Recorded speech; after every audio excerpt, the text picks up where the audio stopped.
then there were many farmers were there with their wagons in those days. Some of them could afford a pickup, but most of them brought their produce down on Main Street in their wagons, pulled by a horse, and they would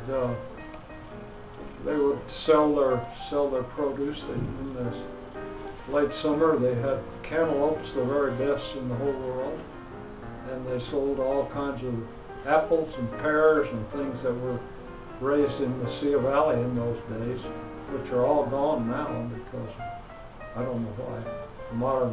Modern world. I grew up in Las Cruces. We came in 1945. There was no place to rent, so we had to live in a motel for a week. And the first place we went was La Posta, which was the only game in town. And Katie, who ran La Posta, loved men. So she ran up to my daddy and threw her arms around him. "You're a beautiful man." And we're saying to my mother, "Do we know this woman?" So the next time we went to La Posta, Dad wasn't with us. Now remember, I was 9 and my little brother was 4. And Katie came running up to my mother and she said, "Were you afraid to bring him back?" And my mom laughed. And they became very, very good friends for many, many years. One time when I went to Walmart with my friend Lisa, we were leaving the parking lot and we saw an older woman kind of struggling and breathing really hard. So we pulled over to ask her if she was okay, because I could help her if I needed to, because I'm CPR certified and stuff.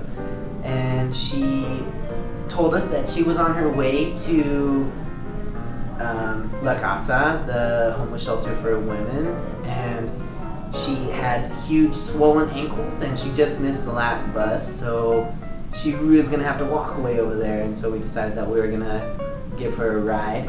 And she's got this big creepy bag full of who knows what, and so I kind of just grabbed it out of her hand and stuck it in the trunk, and she would put her in the back seat. I asked her what her name was, and her name was Dolores. So I now have a hamster and I named her Dolores for her. I really enjoy living in Las Cruces for a variety of different reasons. It's a small community, it's a college town, yet it is one of the top 10 places to retire in the nation.